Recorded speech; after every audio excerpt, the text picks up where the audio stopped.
أعوذ بالله من الشيطان الرجيم. بسم الله الرحمن الرحيم. ألم يعلموا أنه من يحادد الله ورسوله فأن له نار جهنم خالدا فيها، ذلك الخزي العظيم. يحذر المنافقون أن تنزل عليهم سورة تنبئهم بما في قلوبهم. قل استهزئوا إن الله مخرج ما تحضرون.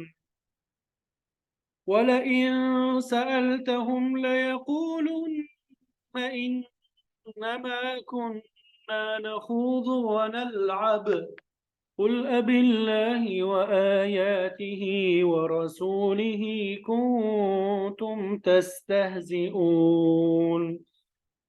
لا تعتذروا قد كفرتم بعد إيمانكم إن نعف عن طائفة منكم نعذب طائفة بأنهم كانوا مجرمين. المنافقون والمنافقات بعضهم من بعض يأمرون بالمنكر وينهون عن المعروف ويقبضون أيديهم. نسوا الله فنسيهم. إن المنافقين هم الفاسقون. وعد الله المنافقين والمنافقات والكفار نار جهنم خالدين فيها هي حسبهم ولعنهم الله ولهم عذاب مقيم. كالذين من قبلكم كانوا أشد منكم قوة وأكثر أموالا وأولادا فاستمتعوا بخلاقهم فاستمتعتم بخلاقكم كما استمتع الذين من قبلكم بخلاقهم وخضتم كالذي خاضوا. أولئك حبطت أعمالهم في الدنيا والآخرة وأولئك هم الخاسرون. ألم يأتهم نبأ الذين من قبلهم قوم نوح وعاد وثمود وقوم إبراهيم وأصحاب مدين والمؤتفكات أتتهم رسلهم بالبينات فما كان الله ليظلمهم ولكن كانوا أنفسهم يظلمون. صدق الله العظيم.